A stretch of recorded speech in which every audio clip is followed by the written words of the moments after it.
Assalamualaikum warahmatullahi wabarakatuh.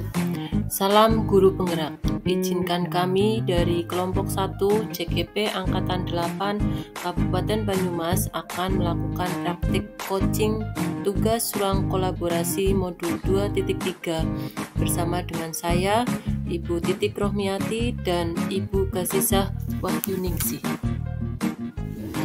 Dengan pengajar kami, Bapak Rasmadan sebagai fasilitator, Bapak Cipto Waluyo dan Ibu Ani Kuswardani sebagai pengajar praktik. Praktik coaching ini diperankan oleh Ibu Titik Rohmiati sebagai coach dan Ibu Kasisah Wahyuningsih sebagai coachee.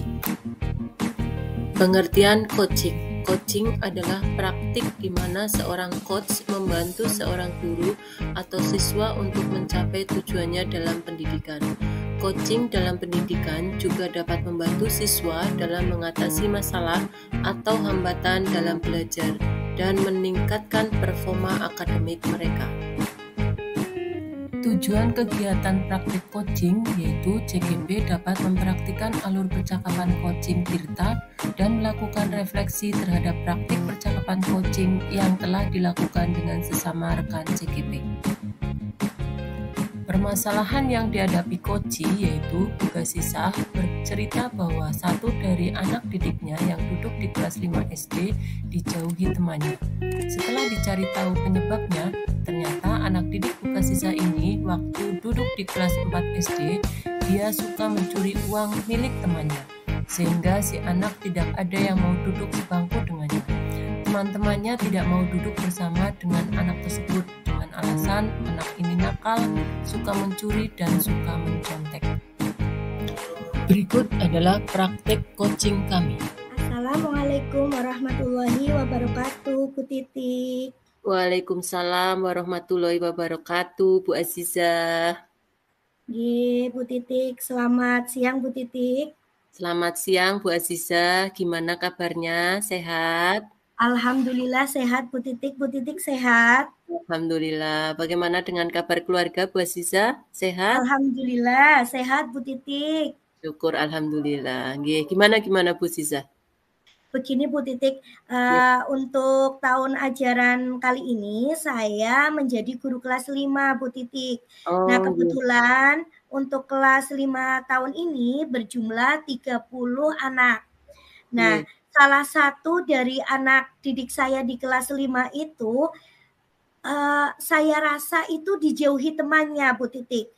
Setelah saya cari tahu kenapa, katanya dulu waktu kelas 4 dia itu suka mencuri uang milik temannya, sehingga si anak ini tidak ada yang mau duduk sebangku dengan namanya itu Galih Bu Titik. Sama Galih itu anak-anak tidak mau duduk bersama dengan Galih dengan alasan kata temannya itu Galih itu nakal, Galih itu suka mencuri, Galih itu suka mencontek, seperti itu Bu Titik. Iya. Nah, kira-kira Bu Zizah, apa harapan Bu Zizah setelah panjenengan kita setelah mengadakan sharing ini, Bu?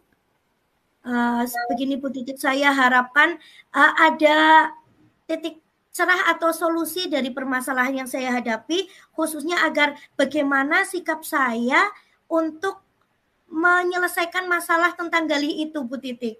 Oke, ya mudah-mudahan nanti kita setelah sharing mendapat solusi ya Bu. Nah, begini Bu Zizah, kira-kira apakah Bu Zizah sudah tahu penyebab atau hambatan kenapa kok Mas apa tadi Bu?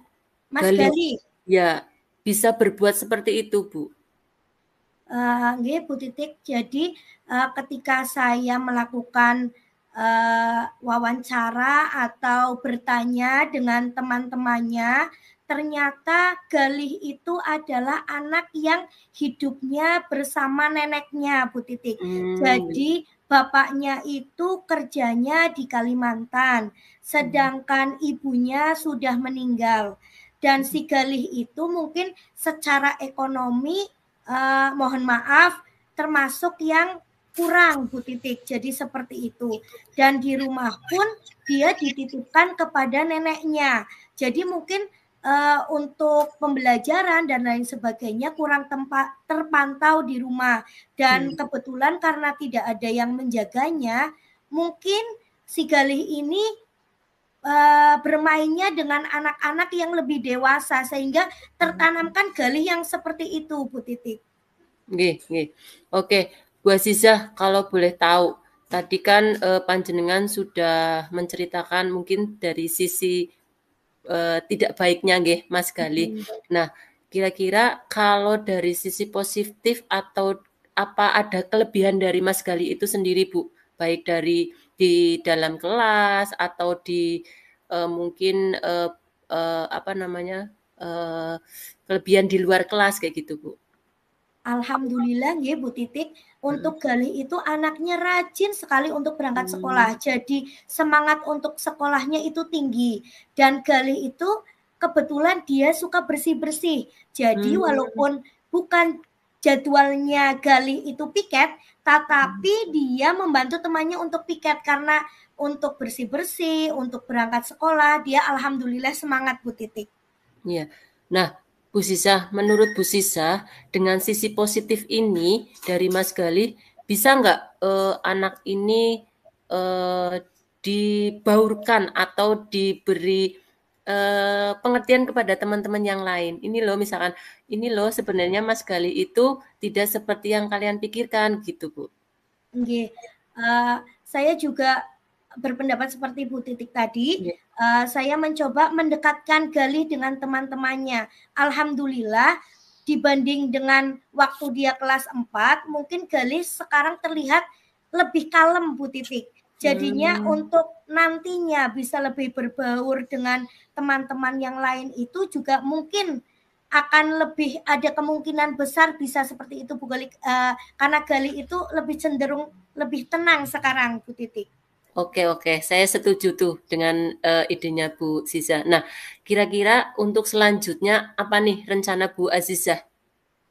Rencana saya seperti ini. Yang pertama, saya akan pendekatan langsung dengan nada Galihnya, Bu Titik. Saya akan bercerita face to face tentang apa sih sebenarnya yang dirasakan oleh Galih sebenarnya.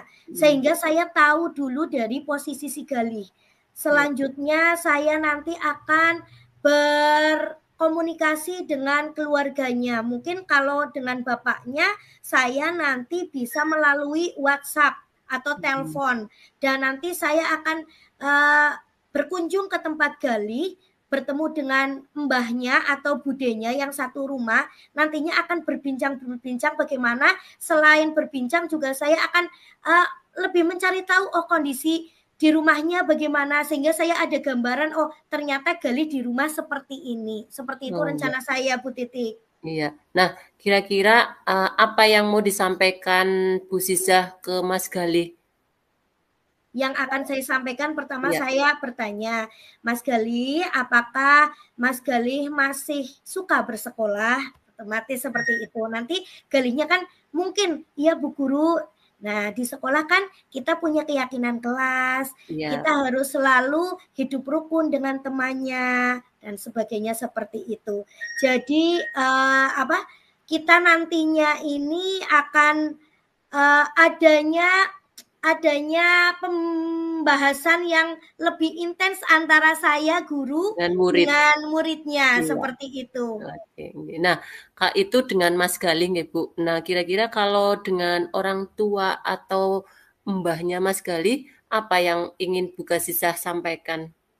Oke, kalau saya dengan mbahnya Galih, yang pertama saya akan menjelaskan kondisi Galih di sekolahan dulu. Mungkin mbahnya kan tidak ikut di grup WhatsApp, karena yang ikut di grup WhatsApp itu adalah budenya. Mungkin budenya juga tidak selalu yang menginformasikan kepada mbahnya. Jadi nanti saya akan menceritakan apa yang terjadi di sekolah, khususnya Galih, bagaimana saya ceritakan. Nanti kan mbahnya jadi tahu, berarti Galih, contohnya Galih masih suka jahil dengan temannya yang sebangku, sehingga teman-temannya tidak ada yang mau untuk duduk dengan Galih seperti itu. Nanti saya ceritakan kondisi di sekolah. Lalu nanti dengan suasana yang akrab itu, simbahnya pasti akan menceritakan apa yang terjadi dengan Galih, Bu Titik. Sehingga nanti kita sama-sama tahu apa yang sebenarnya terjadi dengan si Galih itu, sehingga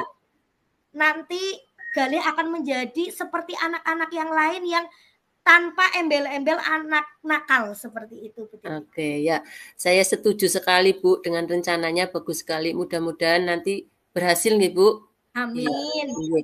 Nah, dengan rencana tadi yang sudah disampaikan Bu Azizah, kira-kira apa komitmen yang terhadap rencana Bu Azizah tadi? Komitmennya yang pertama, saya harus melaksanakan apa yang sudah saya rencanakan. Karena kalau kita sudah merencanakan tetapi tidak dilaksanakan, itu pasti hasilnya tidak akan berhasil ya Bu Titik. Jadi saya akan pastikan untuk memprogram hal itu dan menjadwalkan kapan saya akan berbicara dengan Galih, kapan saya akan berkoordinasikan dengan orang tua, kapan saya koordinasikan dengan mbahnya itu. Karena kita belajar sekarang sudah hampir 2 bulan. Dan itu jika nanti si Galih itu tetap tidak ada yang mau duduk bersama Galih, nanti akan pengaruhnya terhadap pembelajaran itu sendiri. Kasihan Galih, sudah sampai 2 bulan ini anak-anak masih istilahnya tidak mau belajar dengan Galih, seperti itu Bu Titi. Oke, ya. Nah, kira-kira nanti pada saat perencanaan itu, apakah ke sana Bu Azizah akan sendirian bertemu dengan orang tuanya? Kebetulan rumahnya Galih itu dekat dengan SD Bu Titik. Jadi sebelum saya ke rumah Galih, otomatis saya akan janjian dulu dengan mbahnya. Nyun sewu Mbah, pada hari ini apakah Mbah di rumah? Saya ingin bermain dan berbincang-bincang dengan Mbah selaku mbahnya Galih untuk menjelaskan atau bergendu-gendu rasa tentang masalah Galih, seperti itu Bu Titik. Oke, ya. Nah, Bu Azizah, setelah sharing ini, bagaimana perasaan Bu Azizah? Lega, Bu Titik, karena saya merasa jika ada permasalahan hal seperti ini di kelas itu membuat kelas itu kurang nyaman. Jadinya otomatis kan tujuan pembelajarannya kan tidak belum optimal, seperti itu Bu Titik. Ya. Mudah-mudahan di berikutnya kita bisa sharing bareng lagi ya Bu, memecahkan masalah, sharing tentang keadaan kita di sekolah masing-masing dan mendapatkan solusi, dan kita bisa melaksanakan pembelajaran sesuai tujuan pembelajaran kita. Amin. Matur nuwun sekali Bu Titik. Saya jadi sudah merasa tenang dan semoga kita diberi kesehatan selalu dan kita bisa menjadi guru yang selalu dinantikan murid-murid kita ya Bu Titik. Amin ya robbal alamin. Mudah-mudahan rencana Bu Azizah juga berhasil, lancar, dan semua pembelajaran yang kita laksanakan juga berhasil, karena kita sebagai guru adalah tugasnya mencerdaskan anak bangsa ya Bu. Apapun background mereka, dengan background seperti itu kita harus bisa memberikan yang terbaik buat murid-murid kita. Amin. Itu, terima kasih sekali Bu Titik. Sami-sami Bu Azizah, sehat selalu. Assalamualaikum Bu Titik, terima kasih. Waalaikumsalam warahmatullahi wabarakatuh. Saya izin tutup dulu Bu Azizah. Berikut adalah refleksi diri praktek coaching. Demikian praktek coaching kami. Sampai jumpa lagi di lain kesempatan. Salam sehat dan bahagia. Salam guru penggerak. Bergerak, bergerak, menggerakkan. Wassalamualaikum warahmatullahi wabarakatuh.